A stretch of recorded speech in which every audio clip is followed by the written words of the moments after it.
Hello, beautiful humans. Happy Easter. I hope you've been able to have a really lovely time with those that matter most to you and in a way that feels special and sacred to you. Diving in with this particular week's topic, I have been reading my beautiful friend Mel Patterson's book, Metamorphosis, and it really gave me a deeper permission slip to sit in the cocoon stage, and I'll share what I mean in a moment. So basically, whenever we're going through transition, and I love Mel's analogy that she uses around this, which is metamorphosis, which is the transition that a caterpillar actually goes through. And so basically, we start with the caterpillar stage. This is when we feel slow, when we feel frustrated, when we feel irritated, when we feel resentful at the world for the way that our life is. There is an awakening within that something needs to shift or change. Secondly, we go into the cocoon stage. Now, this stage can feel like the void, it can feel like going into the dark, it can feel, quite frankly, terrifying and confronting our biggest fears as our old self starts to dissolve. This is literally what happens within a chrysalis when the butterfly or when a caterpillar is actually liquefying within the chrysalis and then rebuilding. It's not just in their growing wings, it is literally liquefying and becoming a new being as the butterfly. And so it's a perfect analogy for what happens when we feel that the old is dropping away.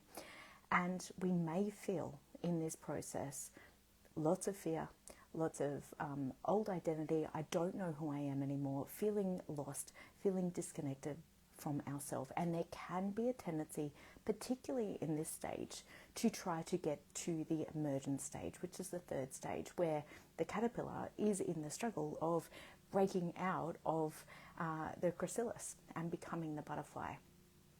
And so that second stage, often we can try rush, we can try push, we can try force our way there. And particularly if you've ever been validated as a child for success, for achieving, for proving, for your value of what you're doing and who you're being in the world, all of those things can exacerbate that fear and have us not actually trusting that process of breaking down of the old self, looking at those bigger fears, looking at the old identity and allowing it to drop away without yet fully stepping into the new. The third stage is emergence, and part of this is the struggle. It's the struggle to no longer, identify with the old patterns, perhaps, or to get triggered by the old patterns. It's an opportunity to see the struggle for what it is, that it is actually bringing us gifts. It often brings us gifts of patience, of perseverance, of determination, of tenacity, of all of those things. But it is really trusting and knowing, trusting the process, knowing your own journey, knowing what it is that you need in that particular moment to really perhaps support yourself in that moment. And I love a question that I've been asking myself: is it activation or restoration that I actually need today? And quite often it's actually restoration, which is the cocoon phase. It's really coming within, it's coming back to myself, letting go of all the pretenses or all the beliefs that I had around who I need to be and what I need to push for and what I need to achieve in the world, and really dropping back into, just coming back into connection with self first and foremost. What do I need? What's going to be most supportive for me today?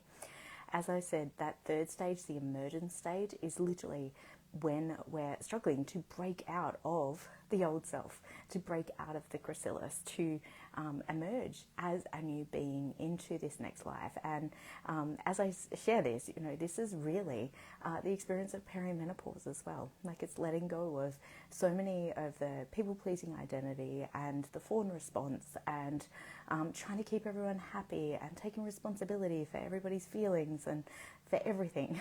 And it's the breaking down of, well, who am I without that? And then the sharing our boundaries, setting those new boundaries, and the struggle sometimes that can come with that, that it is an adjustment for those around us as well. So as we step into that emergence phase, remembering again that the struggle is what gives us the strength. It is what allows us to have the strength in our wings to then fly when we become that fully fledged butterfly and step into that new identity, flying and soaring and being who we truly know that we're meant to be in our heart. So I love this as a particular, as I said, metaphor or analogy for sometimes the process of transition. And I just wanted to share this as a complete permission slip for you with no matter which stage you're in, whether it's the awakening stage of the caterpillar of realizing things need to change, whether it is stepping into the cocoon of withdrawing within, of going within, deep within yourself to connect with yourself, with what you need, with, facing our biggest fears, or whether it is that struggle, the emergence, or whether it's stepping into really celebrating yourself, celebrating for all you're achieving right now. There's so much going on in the world, and I think really honouring ourselves and honouring what we need at this particular time for ourselves individually. Remember, that which produces more love for you produces more love in the world.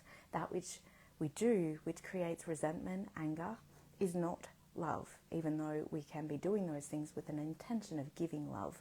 So it's really important to come back to that which produces the greatest abundance, the greatest well-being for you personally, is also what's going to help